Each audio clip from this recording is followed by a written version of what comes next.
Okay, so I want you to be totally honest with me. Have you ever felt that little pang of guilt for not studying your target language? You know exactly what I'm talking about. You're trying to watch a movie, you're out for a walk, you're trying to have dinner in peace, and then that nagging little voice in the back of your head just will not shut up. It's whispering, you should be doing your Anki reps right now. You should be reviewing that grammar chapter. You're falling behind. This is what I call the hustle culture of language learning. It's this toxic idea we've been fed that the only path to fluency is paved with more hours, more grind, and more sacrifice. That if you're not feeling the pain, you're not getting the gain. It's the idea that your language learning progress is a bank account, and any moments you're not making a deposit, you're losing money. And honestly, after years of doing this, I can tell you that road leads directly to one place: burnout.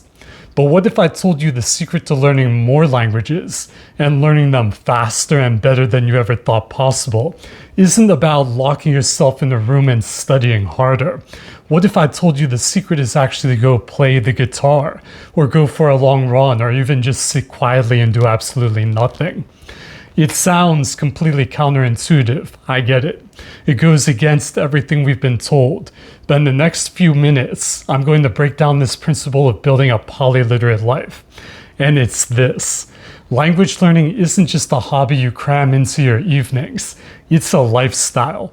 And building that lifestyle is the most powerful hack you have for sustainable, long-term success. So let me tell you my story of burnout, because I have been there and it almost made me quit everything. There was a time in my life right after I'd really figured out my methods with mnemonics and Anki when I went all in.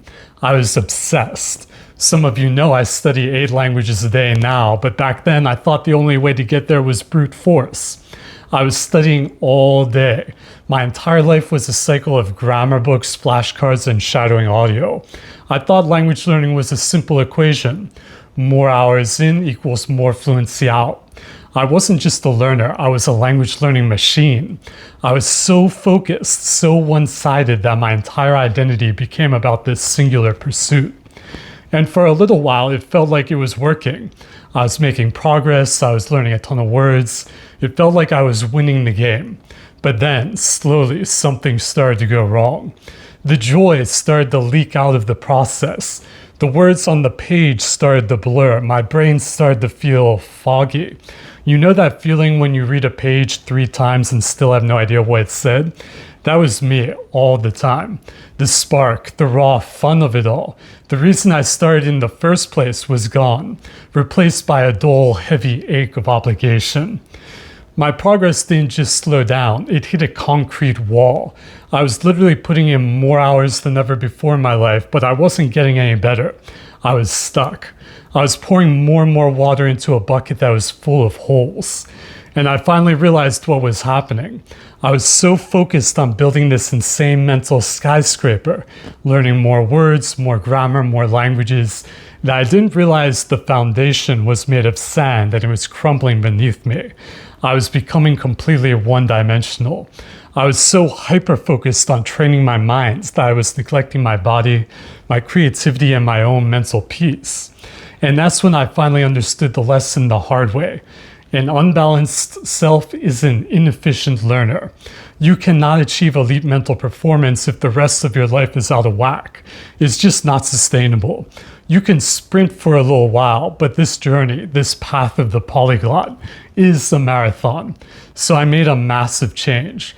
I stopped seeing language as the only thing and started treating it as the central pillar of a balanced, holistic lifestyle.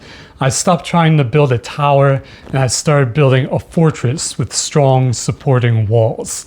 And that's when everything, and I mean everything, changed. Okay, so what does this holistic polyglot lifestyle actually look like in practice? This is something I learned from the great polyglot Professor Arguelles. It's not as complicated as it sounds. Basically, I see it as having 5 key pillars that all support each other. If you consciously work on these, your language learning, your main pillar, will become stronger and more stable than you ever imagined. Pillar number 1, the mental athlete's body. This is the big one. It's the one most of us who live in our minds tend to ignore. We think of ourselves as mental athletes, but we forget that the mind is housed in the body. That is a massive mistake. Your brain is a physical organ that consumes over 20% of your body's oxygen and calories. Its ability to form memories, to concentrate, and to learn is directly tied to your physical health. When I don't exercise, my mental acuity goes right down the drain. Professor Alexander Arguelles, one of the most prolific and dedicated polyglots of our time, has always been a long-distance runner. He knew intuitively that physical endurance builds mental endurance. He knew that the kinesthetic component, the rhythm of running, could drive the rhythm of a language into his very being. It's not a distraction from study. It's a prerequisite for effective study. It's part of the work. So you need to find your movements. You don't have to become a triathlete. It can be running, swimming, lifting weights, or for me, karate, which has been an awesome tool for building discipline and focus. What matters is that you are building the habit of moving your body and pushing yourself in a measurable way. And here's the integrated hack, the way you make this a 2-for-1. You can stack these habits. My favorite technique is to go for a walk and use that time for active recall. This is not just passively listening to a podcast or an audiobook. That's okay, but it's not as powerful. Active recall is when you force your brain to produce the language and think in it. Try to narrate your run in Spanish. Try to recite the entire dialogue from your Auxiliary lesson from memory. Talk to yourself in Japanese about what you're seeing. This transforms a physical workout into a powerful mental workout. You're getting your blood flowing, clearing the mental fog, and you're forcing your brain to actively retrieve and use the language. You're also training the muscles in your mouth to make foreign sounds while you're out of breath, which is an amazing type of practice.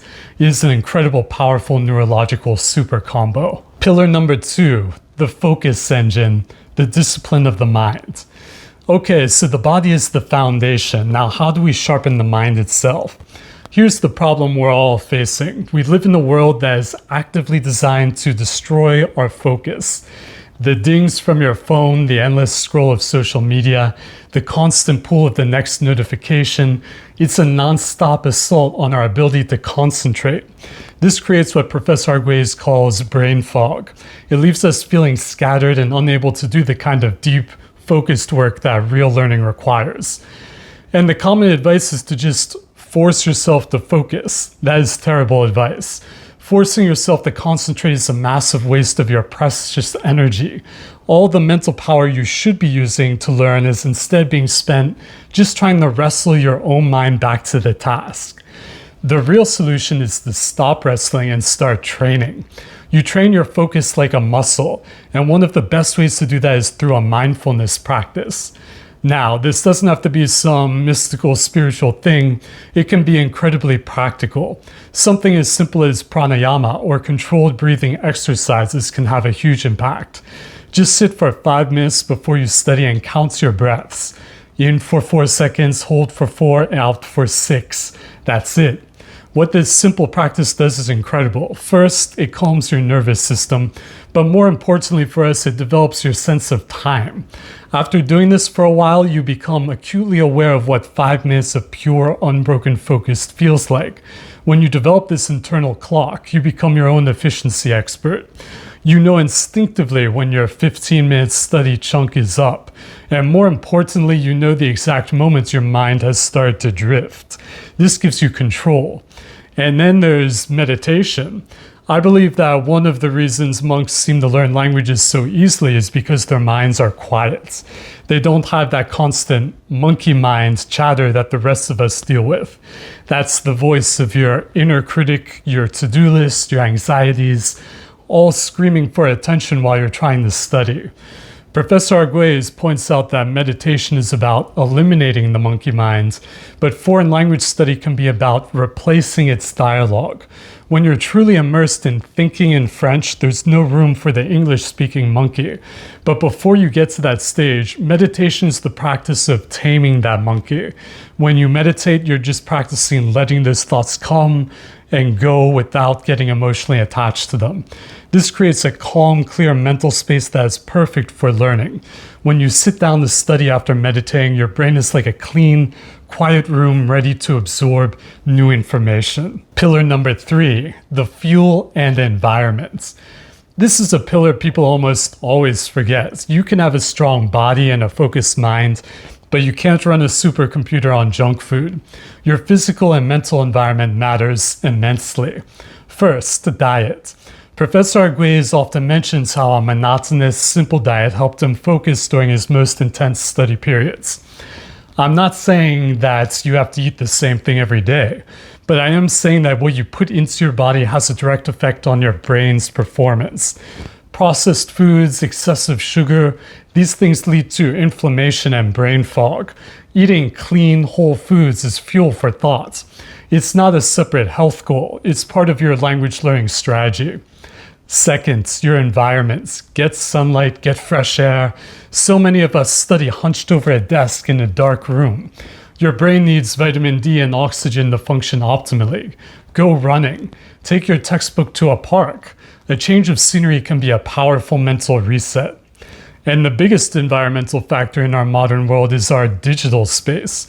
You need a digital detox. When you are studying, your phone should be in another room, off.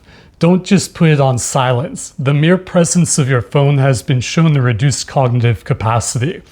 Professor Arguelles talks about the constant buzzing he feels from electronics and how his mind is clearer when he's far away from them.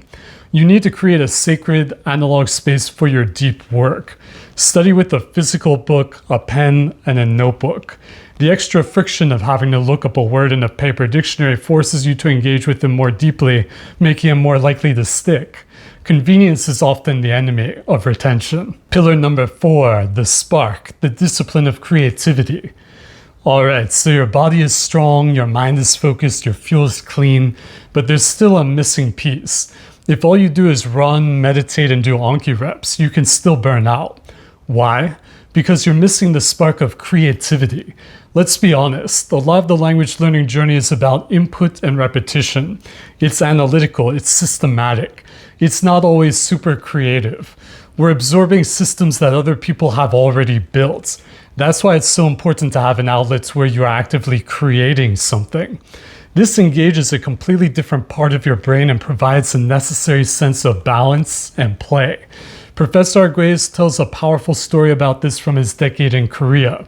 He was studying languages for 12 hours a day, a totally immersive monastic experience, and he felt himself becoming completely one-sided and unbalanced. His solution wasn't to study harder. His solution was to start studying calligraphy and learning to play the daegum, a traditional Korean flute. That creative practice is what brought him back into balance and allowed him to sustain his intense language studies. He even counts playing his flute as part of his language studies schedule now because it's part of the same holistic system. For you, this could be anything. It could be learning to play a few chords on a guitar. It could be drawing. It could be painting, or even just writing stories in your native language. Professor Arguelles' own father was a prolific poet, channeling his vast knowledge of languages into the creative act of English poetry. A really cool practice that bridges the gap between language and creativity is what's called scriptorium. This is a concept that Professor Arguelles adapted from medieval monks who would copy manuscripts by hand. But you're not just mindlessly copying. Find a pen you love. Find paper that feels good to write on. Then take a text you love, a poem, a piece of literature, and you're mindfully transcribing it. You're focusing on the shapes of the letters, the flow of the sentences, the rhythm of the prose. It's a meditative act that is both linguistic and artistic. It is an incredibly rewarding way to connect with the language, especially one with a beautiful script like Arabic or Devanagari, on a deeper, more aesthetic level. This creative practice refuels your spirit. It reminds you that language isn't just a set of rules, it's a vehicle for beauty and expression. And you'll find that when you return to your more analytical studies, you feel refreshed, motivated, and surprisingly more focused. Pillar number 5, the integration, building your actual lifestyle. Okay, this is the final and most important step. We have all these pillars: the body, the minds, the environments, and the creative spirit. How do we actually put them together? How do we build this into a real sustainable lifestyle instead of just a list of things we're supposed to do and feel guilty about not doing? This is where you have to stop thinking of language learning as a hobby and start recognizing it as a lifetime vocation. It's not something you fit in when you have spare time. It's an integral part of how you live. And the one master habit that ties all of this together is systematic regularity. This phrase from Professor Arguelles is the absolute key. It's not about intensity, it's about consistency. You have to work at it systematically and regularly. Same time, same place, same way, every day. This is what creates automaticity. Look at the example of Professor Arguelles' father. For his entire adult life, his routine was unbreakable.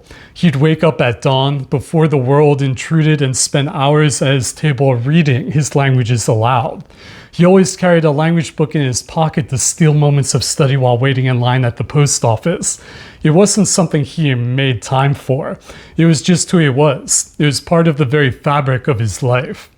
This is what we're aiming for. And you build this habit, as James Clear teaches in Atomic Habits, by starting incredibly small. Don't try to build the whole fortress at once.